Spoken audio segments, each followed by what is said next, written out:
12 जून 2025 का दिन भारत के एविएशन इतिहास में एक और काली तारीख बन गया। दोपहर का वक्त था। एयर इंडिया की फ्लाइट इंग्लैंड के लिए उड़ान भर चुकी थी, पर जमीन छोड़ने के कुछ ही देर बाद अहमदाबाद एयरपोर्ट के पास मेघानी नगर में विमान दुर्घटनाग्रस्त हो गया। इसमें 242 लोग सवार थे, 169 भारतीय, 53 ब्रिटिश नागरिक, 7 पुर्तगाली और 1 कनाडाई नागरिक। चारों तरफ सिर्फ काला धुआं, चीख पुकार और जलती उम्मीदें। और फिर यह हादसा हमें उन कड़वी यादों की ओर ले गया जिन्हें भारत ने पहले भी सहा है। 7 अगस्त 2020, भारी बारिश, फिसलती रनवे और कोझिकोड एयरपोर्ट। दुबई से आई एयर इंडिया एक्सप्रेस की फ्लाइट संख्या 1344 रनवे से फिसल गई। विमान 2 हिस्सों में टूट गया। 21 लोगों की जान चली गई, जिनमें दोनों पायलट शामिल थे। पर इस हादसे ने एक बड़ा सवाल छोड़ दिया। क्या मौसम की चुनौती के आगे तकनीक बेबस है?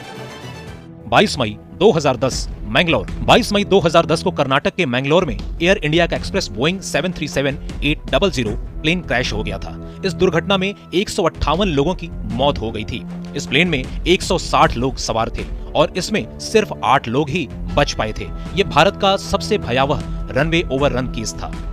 1996 का Charkhi Dadri mid air collision. 12 नवंबर 1996 को हरियाणा के चरखी दादरी के पास भारत के इतिहास की सबसे भीषण हवाई दुर्घटना हुई थी। दिल्ली से तेहरान जा रही सऊदी अरब की फ्लाइट 763 बोइंग 747 और कजाकिस्तान से दिल्ली आ रही फ्लाइट 1907 हवा में टकरा गई। यह टक्कर टिकाणा गांव के ऊपर हुई और चंद पलों में आसमान आग के गोले में बदल गया। सऊदी में 312 और कजाक विमान में 37 लोग सवार थे, जिनमें कोई भी जीवित नहीं बचा। दोनों विमानों के पायलट अपने अपने यात्रियों को मंजिल तक पहुंचाने निकले थे, लेकिन वे खुद कभी जमीन पर नहीं लौट पाए। यह हादसा तकनीकी गलतियों और आपसी संवाद की चूक का नतीजा था। 349 लोगों की मौत के साथ यह दुनिया की सबसे घातक मिड एयर दुर्घटनाओं में से एक बन गई। यह हादसा आज भी कई दिलों में जख्म की तरह जिंदा है। यह हादसा आज भी दुनिया की सबसे बड़ी मिड एयर ट्रेजेडीज में से एक माना जाता है। 1990 बेंगलोर एयरपोर्ट क्रैश। 14 फरवरी 1990 को इंडियन एयरलाइंस की विमान संख्या 605 बेंगलोर एयरपोर्ट पर क्रैश हो गई। एयरबस A320 विमान जब बेंगलोर एयरपोर्ट पर लैंड कर रहा था तो यह रनवे से आगे निकल गया और विमान 2 हिस्सों में टूट गया। विमान में सवार 146 में से 92 यात्रियों की मौत हो गई। 1978 अरब सागर की गहराइयों में डूबा विमान। 1 जनवरी 1978 की शाम थी। नया साल शुरू हुआ था और मुंबई का शांता क्रूज एयरपोर्ट रोज की तरह व्यस्त था। एयर इंडिया की फ्लाइट 855 दुबई के लिए रवाना होने वाली थी। विमान में 190 यात्री और 23 क्रू सदस्य सवार थे। कुछ व्यवसायी, कुछ प्रवासी कामगार और कुछ ऐसे लोग जो परिवार से मिलने जा रहे थे। समय पर बोर्डिंग पूरी हुई और बोइंग 747 विमान ने रनवे से उड़ान भरी। उड़ान भरते ही यात्रियों की आंखों में नई उम्मीदें और सपने थे, लेकिन किसी को क्या पता था कि यह उड़ान उनकी जिंदगी की आखिरी उड़ान होगी।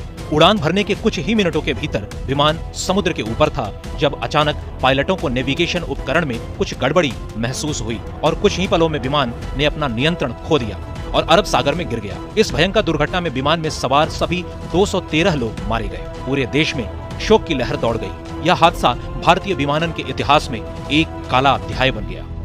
1988 की अहमदाबाद ट्रेजेडी। यह विमान हादसा 19 अक्टूबर 1988 को हुआ था।